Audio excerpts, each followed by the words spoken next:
Stand by to launch FanStream Sports. 3, 2,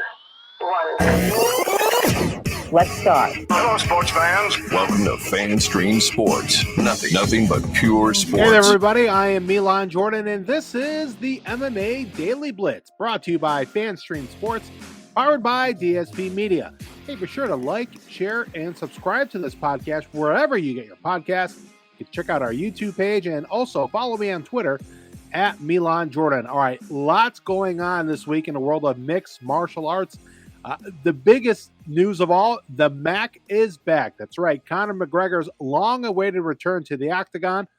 What happened later this year? The UFC announced that McGregor and Michael Chandler will coach the next season of The Ultimate Fighter and then fight each other at a later date. No word yet as to if they will fight at 155 pounds or at 170, which I think both fighters would be more comfortable with, but we'll see. Conor McGregor, a former UFC champion, he hasn't fought since he broke his leg against Dustin Poirier back at UFC 264 in July of 2021, his second straight loss, both to Poirier. Meanwhile, Michael Chandler, he's been openly campaigning to be McGregor's return fight for months. He's lost 3 of his last 4 fights. He was submitted by Poirier at UFC 281 in his last outing, but Michael Chandler always puts on exciting fights, win or lose. So the Ultimate Fighter, whatever season this is, I think it's season 30 or so-ish. Let's be honest, it's been kind of a dying brand for a while. This will certainly revitalize the Ultimate Fighter brand at the tough shows.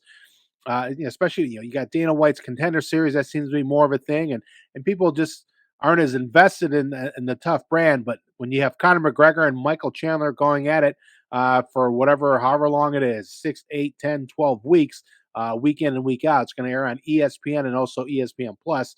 That's certainly going to revitalize that brand. And again, with the payoff at the end, having McGregor and Chandler square off in the octagon.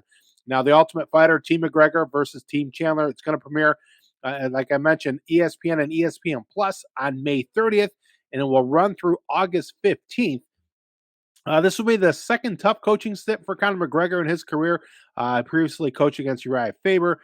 They're going to start filming the Ultimate Fighter in the next few weeks. And since the Ultimate Fighter will air through August 15th, the McGregor-Chandler fight is still at least 6 months away. And that's notable. Why? Well, because Conor McGregor, he still hasn't re-entered the UFC anti-doping program, the USADA anti-doping program, excuse me. He's not in the USADA pool.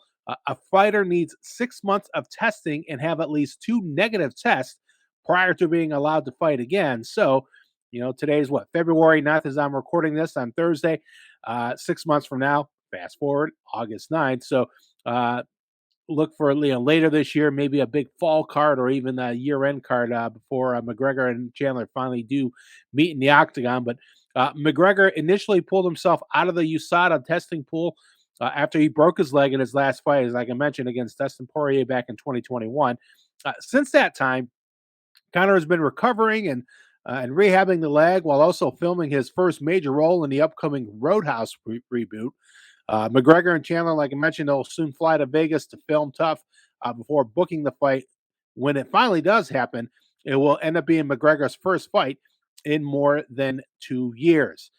All right, this past weekend, we had some action inside the cage, and it was Bellator 290 at the famous Forum in Inglewood, California, headlined by the Last Emperor's Last Stand, the retirement fight for Fedor Emelianenko as he took on Ryan Bader.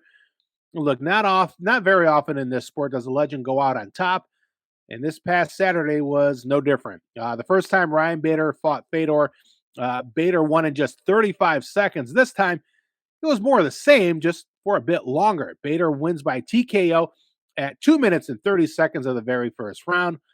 And yes, Fedor is a legend and still has one-punch power, but he looked every bit of a 46-year-old fighter in his 48th professional fight. On the bright side, Fedor didn't look completely battered after the fight when he laid his gloves down to signify his retirement. He even cracked a few smiles in the cage afterwards, almost kind of like he was relieved to put his long storied career to an end. I mean, Fedor, one of the things that made him so great and so popular, I guess, in a sense, was He was always stoic no matter what. You didn't see emotion from him. Good. If you just look at his facial expressions in the fights, you couldn't tell if he was winning or losing. He was just there to, business, all business. But after the fight this past Saturday, he cracked a few smiles, almost like it was a huge sigh of relief for him to call it a career. And the really cool thing after this fight, you had several legends of the sport standing behind Fedor to acknowledge him and support him as he retires. Some of the guys that he fought, some of the guys that were there were guys that he fought, like Mark the Hammer Coleman, Rampage Jackson, Dan Henderson, Chael Sonnen, and some other guys that he didn't fight, like Randy Couture. That would have been a great matchup, both in their primes, Fedor and Randy Couture. But he was there. Chuck Liddell was there. Hoist Gracie, Henzo Gracie, Frank Shamrock, Matt Hughes was there, and Josh Barnett.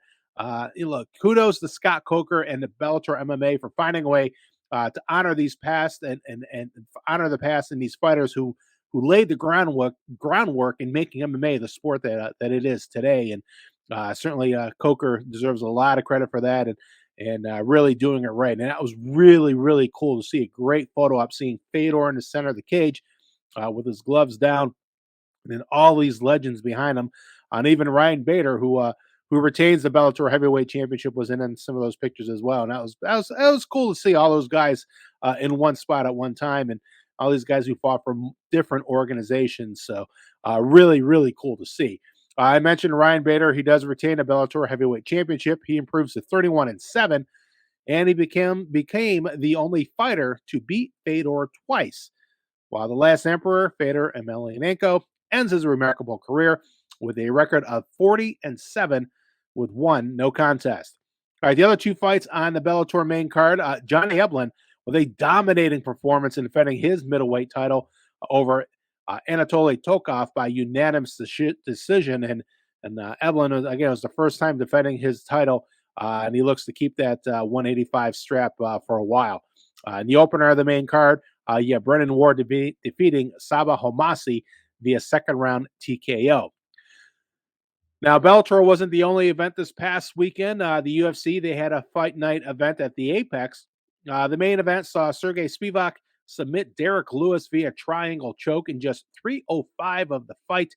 It's a third straight loss and fourth in the last 5 fights for Derek Lewis, who just looked overwhelmed in this fight. Sergey Spivak, meanwhile, continues his upward trajectory in the heavyweight division, his third straight win, and improving to 16-3.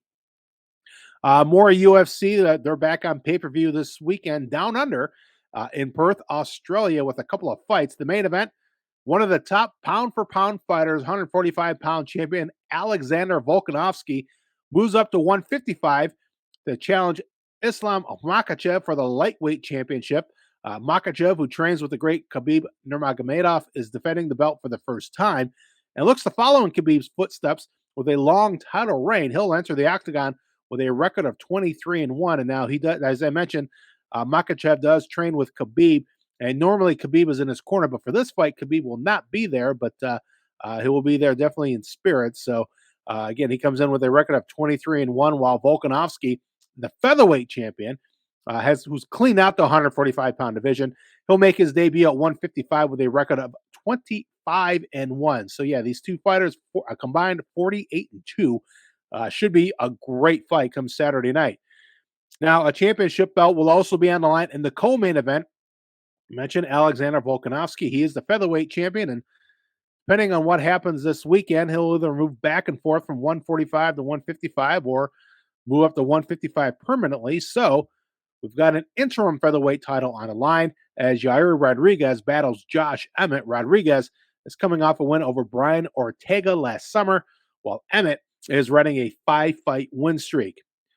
One of the fastest up-and-coming fighters in the UFC and one of the more popular young fighters on the roster, Sugar Sean O'Malley, will be sticking around with the organization for the foreseeable future. He's a bantamweight contender. Remember, he got his start on Dana White's Contender Series, and arguably the biggest star that come out of that so far. He's inked a new 8-fight contract extension with the UFC. And notable because O'Malley negotiated the deal himself after previously stating that he was now acting as his own manager. On his own podcast, O'Malley said that, quote, I got a very gracious contract that I'm proud of. I got a number that I'm very happy with. I truly don't think any manager that I had could have went in there and got me what I got. And it also helps with the relationship build with the UFC. I feel like I've earned this contract. I feel like I've earned the amount that I'm getting paid, end quote. Locking down O'Malley to a long-term deal, of course, makes a lot of sense for the UFC. O'Malley is 28 years old, and he's rising upwards in the division, and he's on the verge of title contention. He beat former bantamweight champ Petr Yan this past October in Abu Dhabi. And O'Malley, he's 8-1 with one no contest in the Ultimate Fighting Championship. And again, he's become one of the more marketable stars in the UFC. And Sean O'Malley has really embraced social media and different streaming platforms to build his brand. And again, he's one of the more marketable stars at this point, and one of the more popular fighters as well at this point. And look, O'Malley, he should be receiving a title shot maybe in his next fight or next couple of fights. It depends on when current bantamweight champ Aljamain Sterling, when he returns to action. As of now, Sterling is looking to fight Henry Cejudo, which means O'Malley might be sitting out for a while before getting a chance to become champion, but we shall see at some point. I think Sean O'Malley will be contending for a title shot probably later this year. All right, folks. Well, that'll do it for the MMA Daily Blitz, brought to you by FanStream Sports, powered by DSP Media.